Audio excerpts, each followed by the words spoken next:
that was designed to avoid a painful government shutdown and address the Republican health care crisis. Subsequent to that meeting, we heard nothing from any of the legislative leaders on the Republican side, and the president has been engaging in irresponsible and unserious behavior, demonstrating that all along Republicans wanted to shut the government down.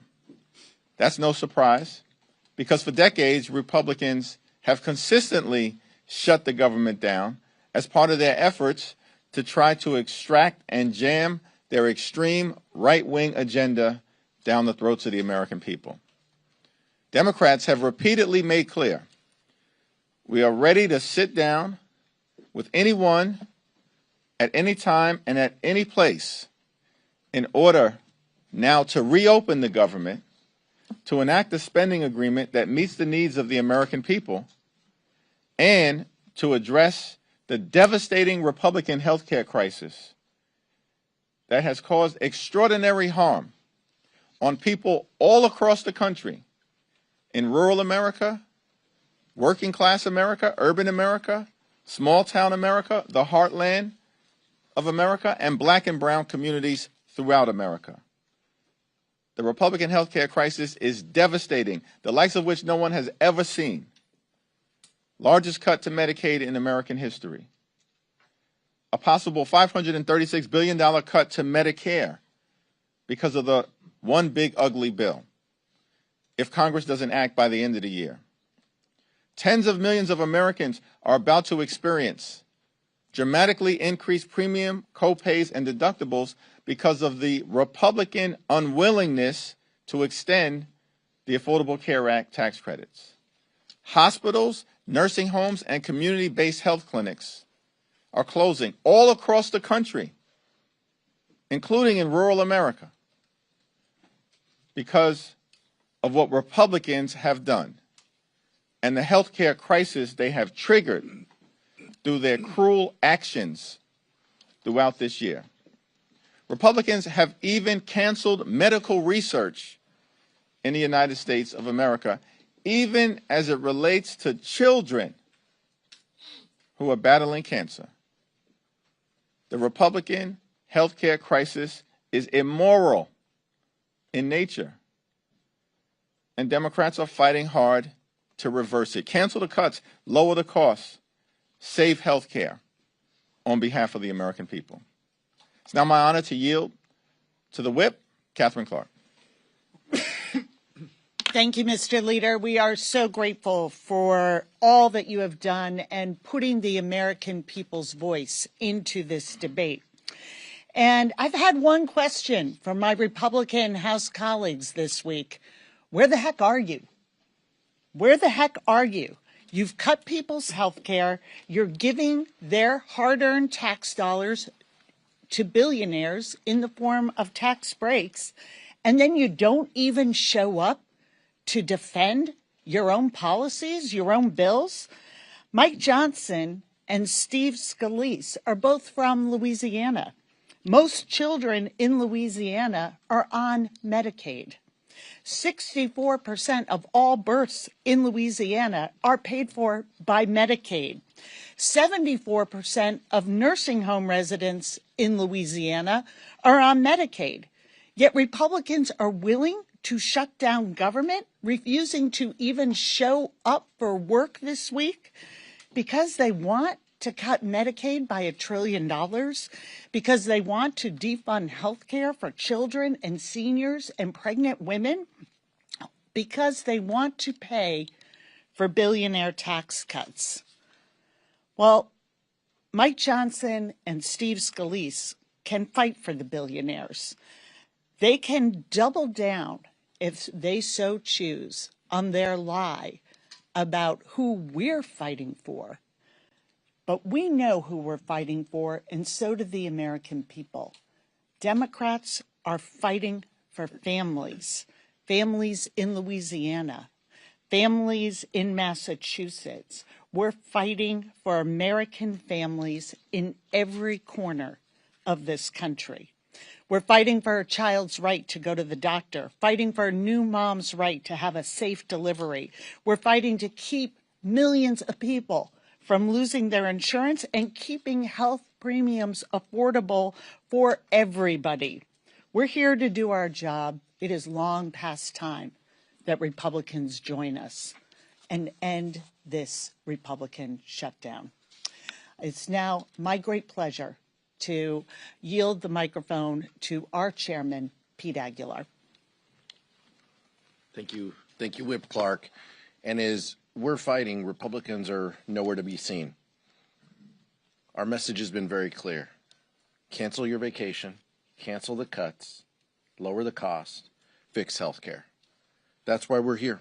Donald Trump and House Republicans have shown their true colors this week. Instead of protecting health care, they're ripping it away.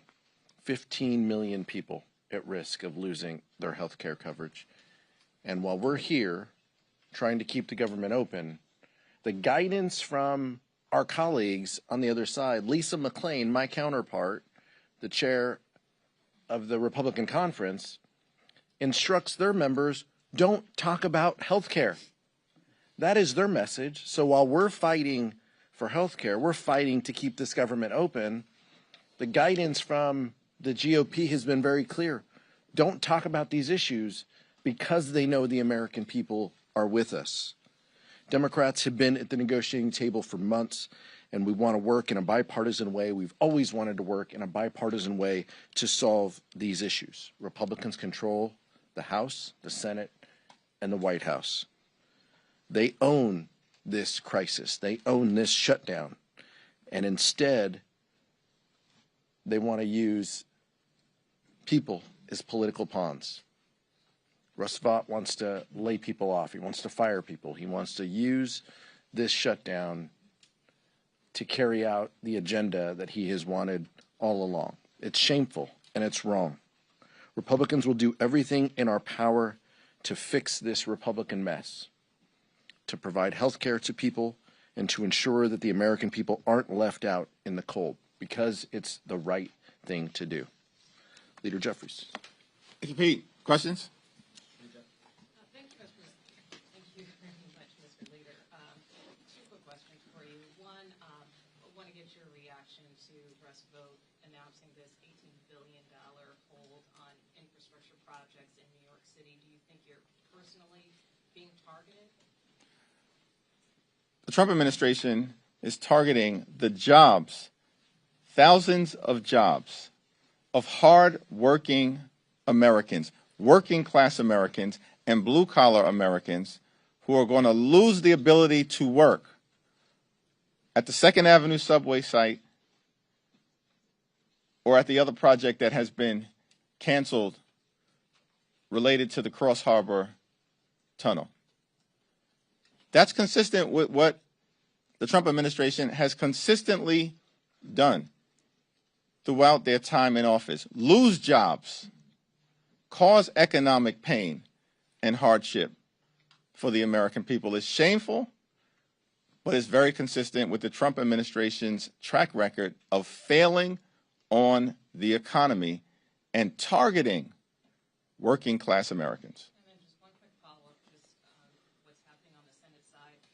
It seems there have been some bipartisan discussions on the Senate floor where they may be discussing some type of short-term CR and trying to buy a little bit more time to work through some of these issues like the ACA. Have you been briefed on those discussions? Do you support what's happening in the other chamber? Haven't had a conversation with Leader Schumer about any developments on the Senate floor, but House Democrats and Senate Democrats remain consistent and in lockstep in defense of the health care of the American people, and that's not going to change. Leader Jeffries. Good afternoon. Jared Golden, as you know, was the only Democrat on your side of the aisle who voted for the original CR. He just put out a statement and said that the Democratic opposition to that was, quote, driven by the demands of hardball politics, driven by left-wing groups to make a show of opposition to President Trump. That's a pretty harsh statement from one of your own members. Do you refute that? House Democrats have consistently made clear that we will sit down with anyone at any time and any place to enter into a bipartisan agreement that makes life better for the American people. We will not support a partisan Republican spending bill that continues to gut the health care of everyday Americans. Health care is not a partisan issue. It's not a partisan issue. It's an American issue. And when you strip away health care from everyday Americans, that impacts Democrats, independents, and Republicans alike. When you strip away health care from the American people, as Republicans have done and want to continue to do, you're impacting people in rural America, in urban America, in the heartland of America, from coast to coast, and all points in between. This is not a partisan issue. Defending access to health care that's affordable, standing up for hospitals and nursing homes and community-based health clinics, that's not partisan. That's as American as baseball, motherhood, and apple pie. But you must disagree with Mr. Golden. Question? Mr. Leader, so us just spoke to House Republicans on a call says that these firings are likely to start within the next 48 hours.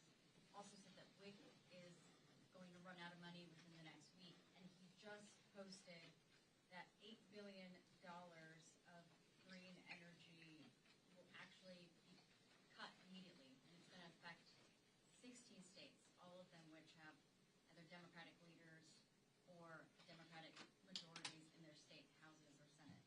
What's your response? These are all things that the Trump administration has been doing since January 20th. The mass firings of federal workers, Trump administration has been engaging in this since January 20th. Targeting the clean energy economy, Republicans have been doing that since January 20th and assaulted the clean energy economy and the creation of good-paying American jobs in their one big, ugly bill. Trump administration has been killing jobs. This is a job-killing administration. Job creation is down, but you know what's up? Costs.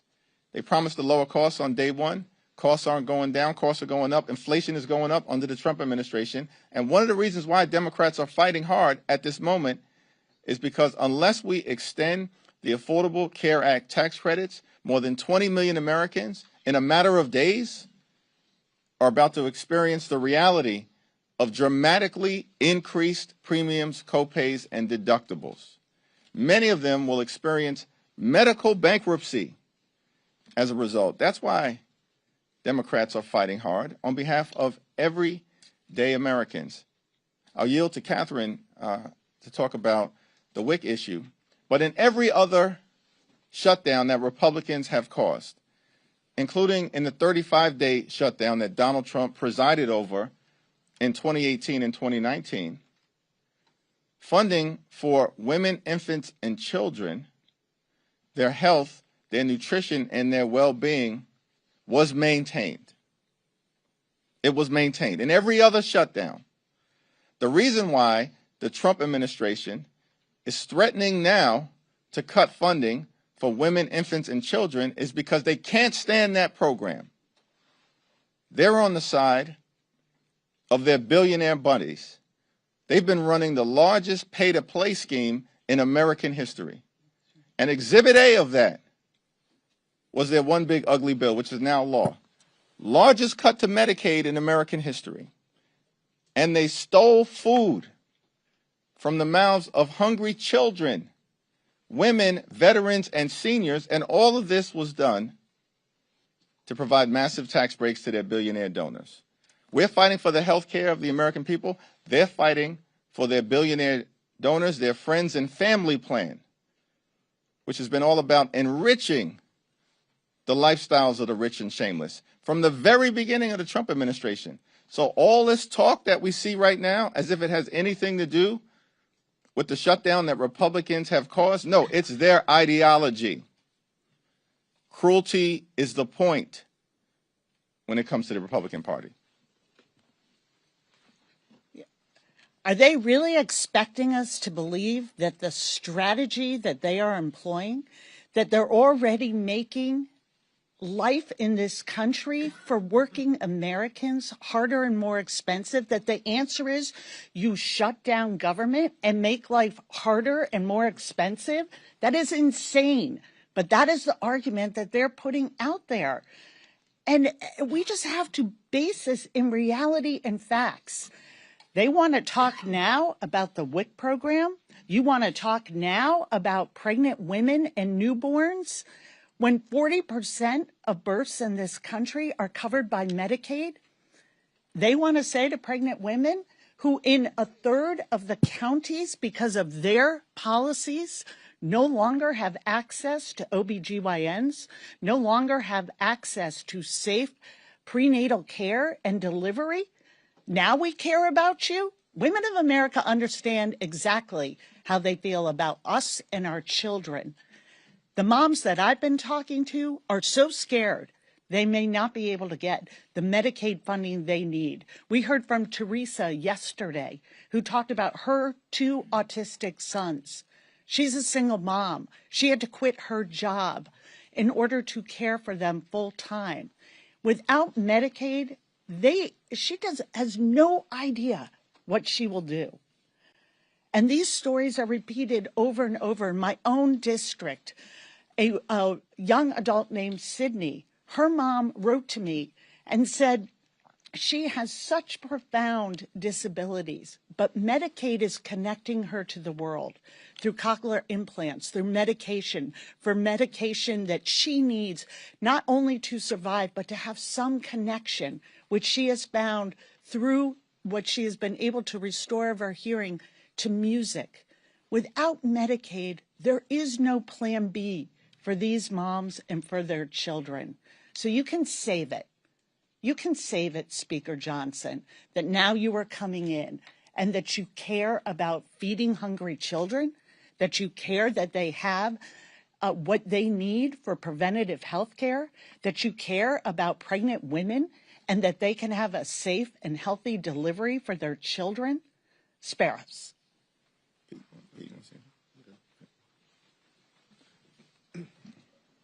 Yeah. I wanted to get your response to something Speaker Johnson said on a local radio show in Louisiana. He said the shutdown gives Republicans an opportunity to eliminate bloated, unnecessary federal programs that they'd like to vote down but don't have the votes in the Senate. Quote, very harm to real Americans, but ultimately could be a benefit to the country for taxpayers if in this process we can get rid of some of the government back. What's your response to this, Speaker? Everything that Donald Trump has said about the government shutting down, everything that Mike Johnson has said about the government shutting down, everything that the Trump administration has said about the government shutting down confirms the fact that Republicans are delighted to have shut down the government. Why? Because they want to continue to hurt everyday Americans. They want to continue to hurt children and families and women and hard-working American taxpayers. And certainly they want to continue to hurt civil servants who in many cases have served this country well, including in uniform, for decades. And the Trump administration and Mike Johnson and Donald Trump could care less because cruelty is the point for them, and it's all about rewarding their billionaire donors in every way possible. Democrats are holding firm because we're standing up for the health care of everyday Americans. We're going to do that today. We're going to do that tomorrow. We're going to do that this week. We're going to do that next week. We're going to do that until this issue is resolved and we address the Republican health care crisis because it's crushing the American people. There were 3 Senate Democrats who voted last night and today for the Republican continuing resolution. Are you confident in Leader Schumer's ability to hold back his caucus from voting for this? Yes. Thanks. You got it. With no Senate looking to vote at the moment, how long do you reckon this shutdown will go? We're here in Washington, D.C. The House Democratic leader, the whip, the chair of the caucus. We've been here all week. Republicans are missing in action, nowhere to be found, on vacation, scattered across the country and the world, spewing lies and articulating the Democratic position, but they don't even have the guts to be on Capitol Hill and debate us face to face. They don't even have the guts to do that because they know there's no merit to the Republican position.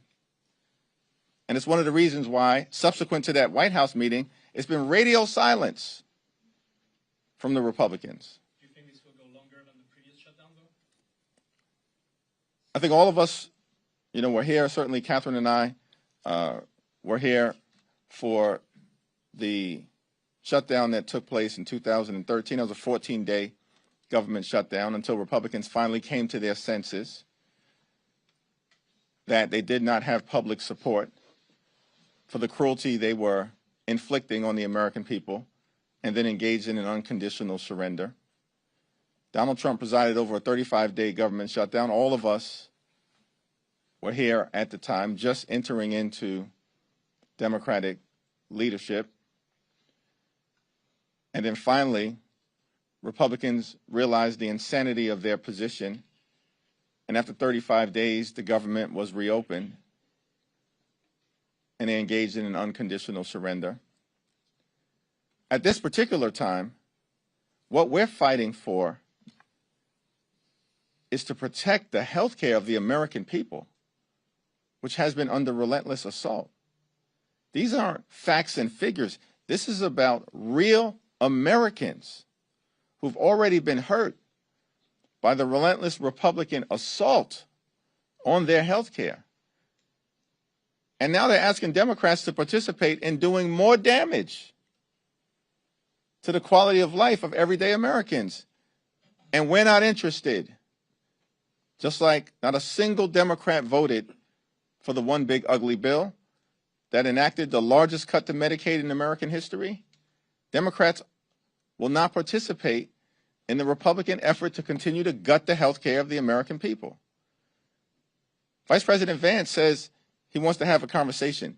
We're ready to have a conversation with any high-level member of the Trump administration. They just have to be prepared to act in good faith, not to talk about it, but to be about it, which means canceling the cuts, lowering the costs, saving the health care of the American people. Let me let Pete Aguilar get in. The American people are focused on this. They support our efforts to protect their health care funding. While J.D. Vance continues to spew lies, while Republicans are scattered across the country, we're here. As the leader mentioned, we're here ready to negotiate, ready to discuss and debate, how we get out of this shutdown. This is a Republican-led shutdown, all because they have an inability to deal with the healthcare crisis and the affordability crisis that Americans are going through. That's what this is about. And the American people are supportive of this, and it's a shame that they continue to use every lever they can to extract pain. But to your question, Nicole, infrastructure jobs being affected, thousands of people potentially laid off. I'm guessing a lot of those people might live in New Jersey too. A lot of those workers who could be laid off. And folks in New Jersey will have a choice in 30 days. Do they want someone running for governor who supports Donald Trump, who supports delaying these infrastructure projects, or do they not?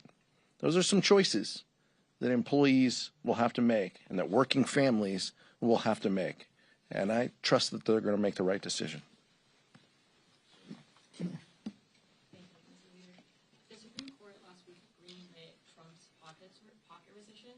How do you approach negotiations, not just now, but in the appropriation process overall, when the executive has essentially permission to impound the funds that Congress is appropriating?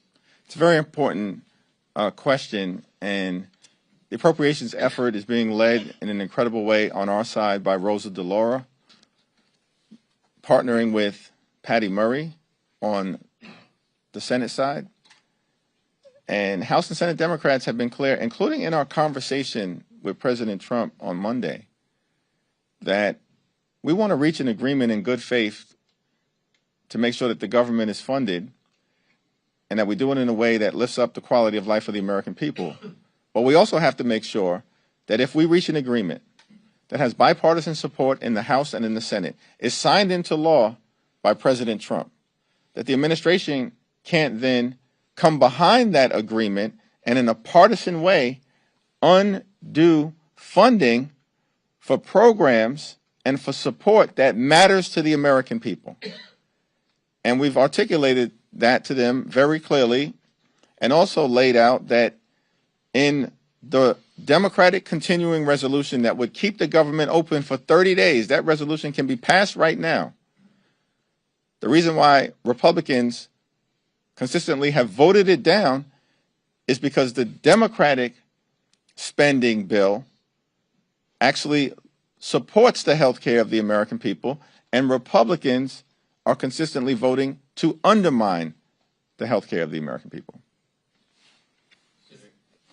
Yep. Yep.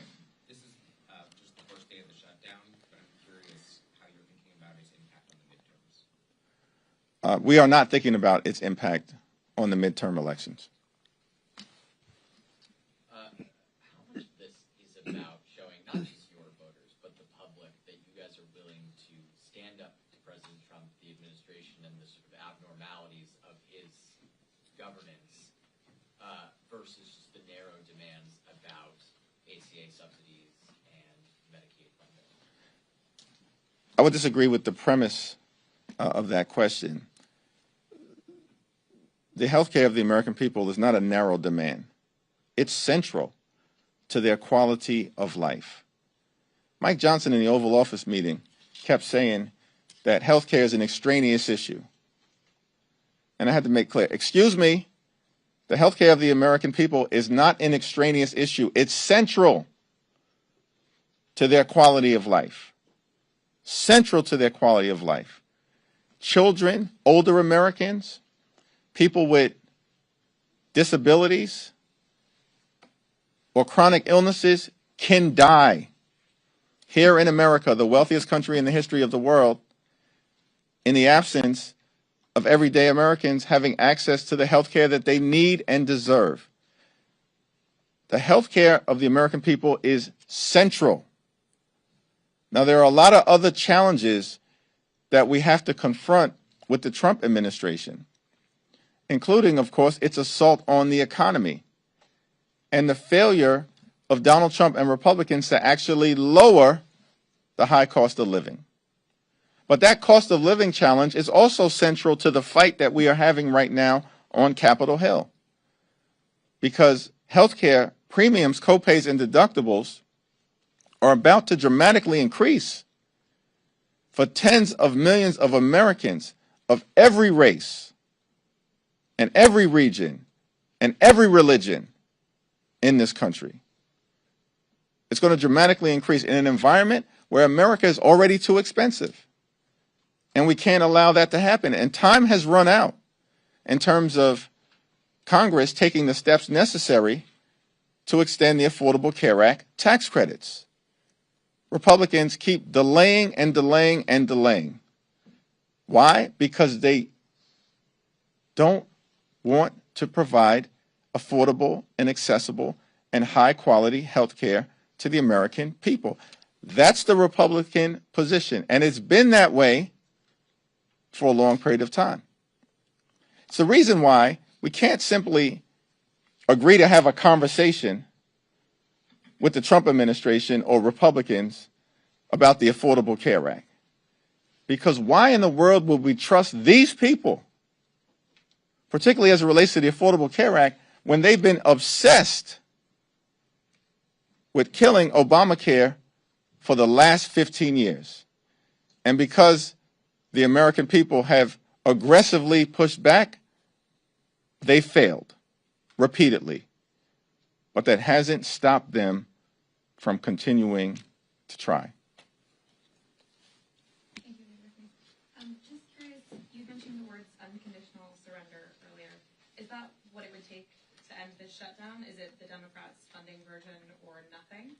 And I know there was a Times Siena poll released a couple days ago that said Democratic voters don't want Democrats to participate in a shutdown. Do you have the support from constituents for a prolonged shutdown, if that's what it takes? We have support from the American people as it relates to defending their health care.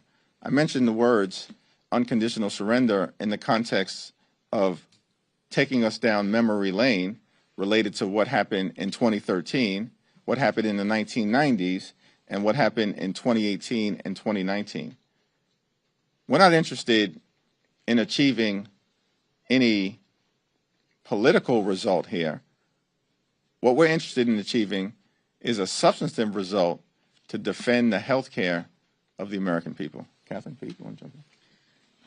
Yeah, I sort of want to go back to this question of how central healthcare is to people's lives. And those who say, like, this is somehow not at the core of the issue, or we should take a pinky swear we'll get to healthcare someday soon, just not right now.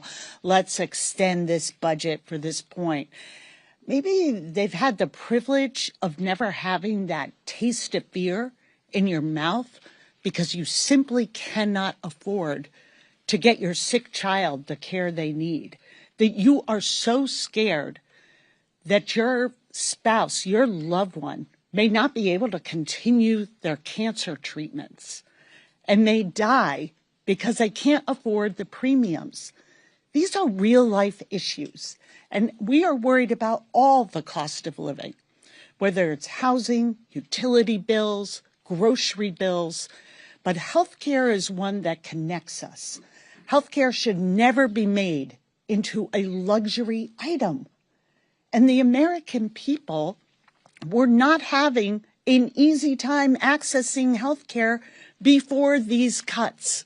This was not a system that worked well for people. But the answer that the Republicans have come up with is that we're going to do more damage, that we're going to take this away from millions of people and drive up the expense for everyone. And if you don't agree to that, if you won't sign on to that, then we're going to cut jobs. We're going to fire workers in mass ways. We'll continue a painful shutdown of the federal government.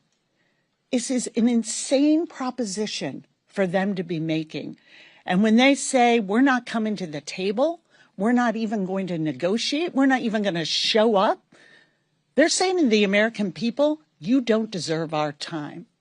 You are not part of our equation. And we are not here to work for you. We are here to enrich very, very wealthy people and those political alliances who benefit from this administration's policies. That's the game. And the American people are onto it. So we are going to be here to be their voice, to put their stories forward, because this is so critical to who we are. And what they are saying in response is the only defense they have is a fundamental lie about who we're fighting for. And this fight, we don't know how long they're going to prolong this shutdown. We don't know if they're going to continue their abuses of ignoring bipartisan spending agreements we've come to in the past. That's up to them. But we know this. We were sent here to fight for everyday people who are not making it in this country, and that's whose side we'll remain on. With respect to this question, I would just say, count me in on that poll, right? I'm a Democratic voter, and I oppose a shutdown. House Democratic Caucus opposes a shutdown. Republicans have led to this shutdown. Democrats, fundamentally, we want to make government work. We know government can be an instrument of good. We know government can be a backstop that helps people. We know government in this moment, in this case, offers health care to people. That's why we're here. That's the importance of keeping government open. That's why we're fighting.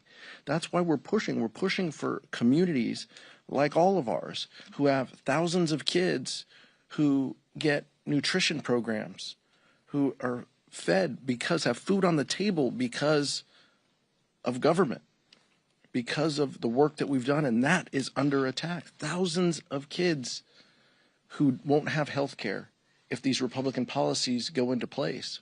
That's why Democratic voters and the Democratic caucus and Democrats around the country don't want shutdowns, because we believe that government can be an instrument of good. It is a long-held belief that it can. We want to ensure opportunity for our kids. And we just know, as Whip Clark said, America is too damn expensive. It's too unaffordable right now, and people need a little bit of help. And that's what happens. That's why 58% of Latino kids either get their health care or get nutrition programs from these programs. 65% of black kids. That's who we're fighting for. That's what makes this so important in this moment. We are fighting for our communities and we're fighting for their kids because we want them to have a shot at a future. No, I'm sorry, right? Second row. Thank you, Mr. Leader. In regards to the Times poll, you just said that you have support from the American people to defend their health care. However, this morning, some Americans woke up today to have no care from certain health care services because of Congress's failure to meet the September 30th deadline. How are Democrats fighting for health care if Americans are going without care right now in this shutdown that could potentially be prolonged? The overwhelming majority of the American people understand which party fights for the health care of everyday Americans, and that's the Democratic Party. And in poll after poll after poll, including in Fox News polls, that's a reality of the American electorate's understanding of who in this town fights for them as it relates to accessible and affordable health care. That would be us. And who has a track record of devastating the health care of the American people? That would be Republicans, including most recently with their one big ugly bill, which included the largest cut to Medicaid in American history, devastating people in Louisiana and in the other 50 states, as well as territories. Second row. Leader Jeffries, thank you. I spoke to some Senate Republicans who had a discussion with Democrats. They seem open to a potentially shorter continuing resolution. What's your response to that? And separately, I asked Speaker Johnson last night about the Affordable Care Act subsidies. He said he is open to reforms. Are you open to reforms?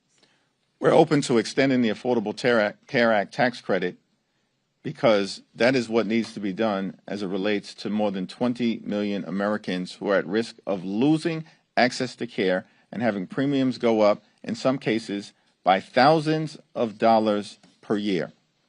With respect to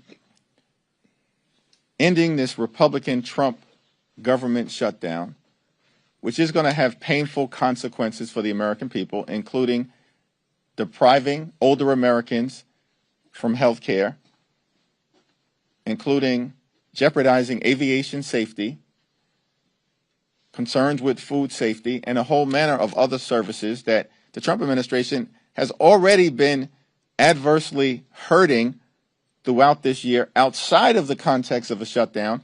And now they want to pretend as if a government shutdown is the reason why they're suggesting that they're going to do some more extreme things. No, the Trump administration does extreme things because they are extreme.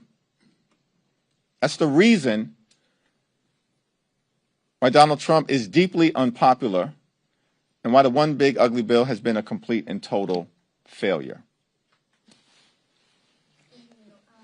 So there's been several members of Congress that have asked Bill case be withheld if this shutdown extends. Do you advise Democratic members to do that, or is it up to them? Yeah, that's a question that every individual member is going to have to make on their own, as has always been the case in the past. Will you withhold yours? First of all, that question is not even a ripe one because we're anticipating that this shutdown issue will be resolved well in advance of our next paycheck, which, as you all know, members of Congress are paid on a monthly basis. Thank you, Mr. Leader.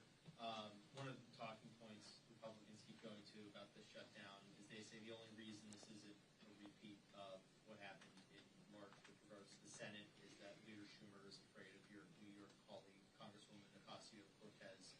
What's your response to that? Leader Schumer is taking a principled position, as has every single Democrat in the House and the Senate, related to opposing a partisan Republican spending bill that continues to gut the health care of the American people, and we want no part of it. Because the Trump administration has already done tremendous damage to the health, the safety, and the economic well-being of everyday Americans. We just need sensible Republicans to be willing to sit down and have a conversation with all of us that can include the administration about reaching a good faith agreement to reopen the government, to enact a spending bill that actually improves the quality of life of the American people and that addresses the painful, harmful, outrageous, and out of control Republican health care crisis that has been visited on the American people throughout this year. Thank you.